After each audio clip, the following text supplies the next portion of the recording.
조국으로 들끓었던 두 달, 문 대통령의 지지율도 출렁였다. 이게 출렁였다는 표현보다 더 나은 표현이 있을 것 같아요.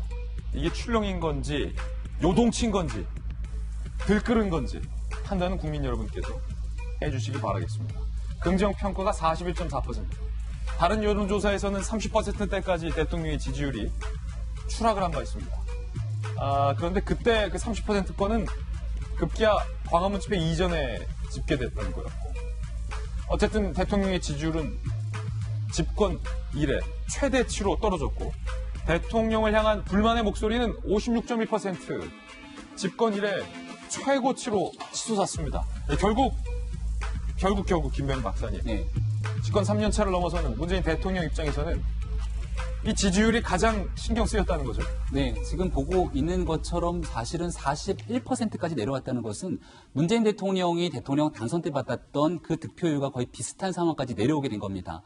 지금 여기서 조금만 더 만약에 이 상황이 방치가 되게 되면은 특히 중도층을 중심으로 문재인 대통령 국정 지지도에 대한 이탈이 심각해진다라고 생각이 되는데요. 저는 여기 대해서 중도층의 민심을 문재인 정부가 몰라도 너무 보는 것이 아닌가 생각이 됩니다. 처음에 조국 장관 사태가 불거졌을 때 서초동에 한 명, 두 명 사람들이 모이기 시작해요. 근데 광화문에 모인 수많은 인파들이 조국 장관 물러나라고 얘기를 하니까 서초동에 또 적지 않은 사람들이 모여서 조국 장관을 수호해야 된다고 합니다. 그러니까 이 더불어민주당 지지층과 문재인 대통령 이 국정을 운영하고 있는 입장에서는 서초동에 모인 사람들의 목소리를 굉장히 높게 평가해요. 지지층을 충분히 결집할 수 있는데 국민의 보편적 상식으로 바라보고 있는데 이렇게 가는 게 좀 이상하다라고 생각되는 사람들 입장에서는 점점 가면 갈수록 정부가 국민의 목소리와는 다른 방향으로 가고 있다는 인식을 지울 수가 없는 겁니다.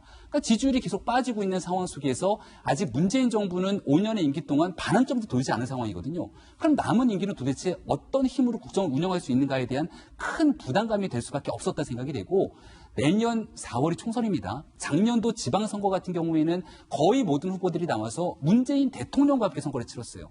지금 같은 지지율에서 조금만 더 빠지는 상황이 오게 되면은 내년 총선에서는 문재인 대통령과 함께 선거를 치르지 못하는 상황이 오게 될 수 있고요. 그게 바로 레임덕으로 가는 지름길이 될 수밖에 없기 때문에 결단을 내릴 수밖에 없는 지점이 바로 이 지지율에서 나타난다 이렇게 생각이 됩니다. 예, 국정 지지율 하락이 결정타였다라는 분석과 관련돼서 지난 10월 3일 광화문 집회가 결정적이었다라는 얘기도 나오고 있습니다. 함께 보시죠.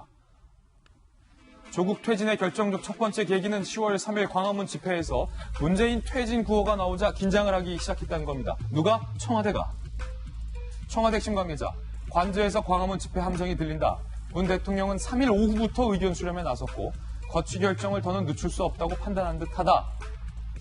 그렇지만 또 3일 집회 이후에 대통령의 말씀은 국민분은 아니다라는 말씀이셨기 때문에 이 청와대 핵심 관계자의 발언은 과연 사실일까라는 생각도 들고, 여권 핵심 관계자 11일 전후 여론조사가 상당히 충격적이었다. 결국 대통령의 지지율과 관련돼서 청와대가 깊은 고민을 했다는 건데, 박정아 대변인 청와대에 계셨잖아요.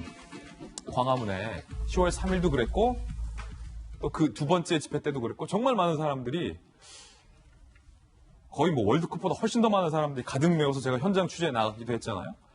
거기서 조국 퇴진이란 구호가 아니라 문재인 퇴진, 문재인 하야라는 외침이 나와서 저도 사실은 취재하면서 깜짝 놀랐거든요.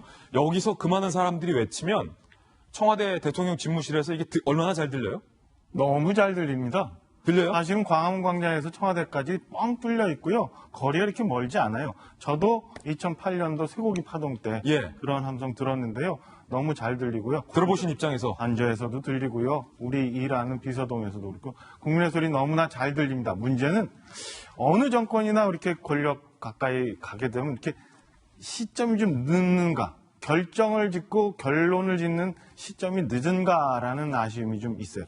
저런 소리 10월 3일부터 이미 들었다면, 그리고 아까 김영주 의원님 말씀 주셨지만 청와대가 계속해서 매일매일 여론조사를 했을 거예요. 그 여론의 추이를 봤을 텐데, 그리고 저 외침의 소리를 들었을 텐데 왜 결정을 이렇게까지 밀어오고 끝끝내는 대통령의 긍부정 평가가 저렇게 크게 격차가 나는 결과가 나올 때까지도 이걸 수수방관하고 있었나라는 아쉬움이 계속 듭니다. 측근 참모하셨으니까 광화문에서 우리도 예상치 못한, 청와대가 예상치 못한 대통령의 하야, 대통령의 퇴진 목소리가 청와대 관저, 그다음에 청와대 직원들이 근무하는 청와대 집무실에 울려 퍼지는 동안 그때 청와대 분위기가 좀 어땠어요?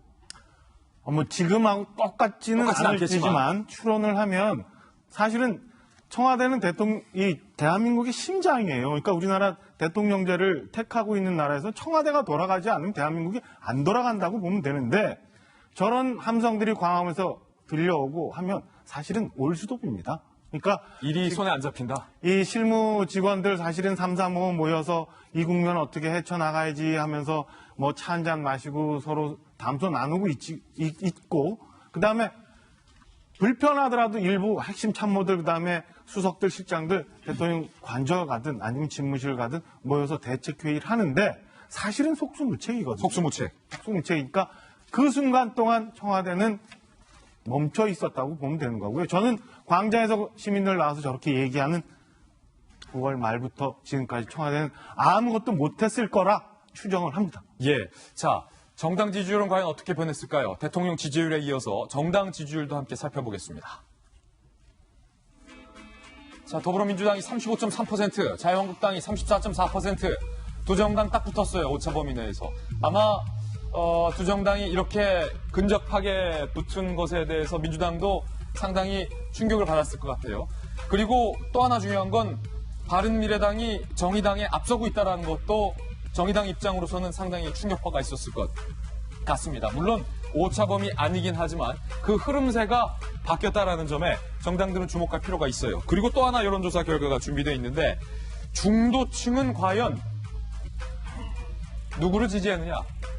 지금 보시면 숫자대로만 보면 오차범위를 벗어나서 중도층은 한국당을 지지하는 사람들이 더 많아졌다는 거예요. 그러니까 더불어민주당을 지지했던 사람들이 빠져서 중도층에 머물렀다가 그 수중 상당수가 자유한국당으로 유입이 됐다라고도 해석을 할 수 있는 수치이기 때문에 총선을 앞둔 여의도 정치권으로서는 이런 여론조사가 상당히 긴장이 되는 그런 수치가 아니었나라는 생각도 듭니다.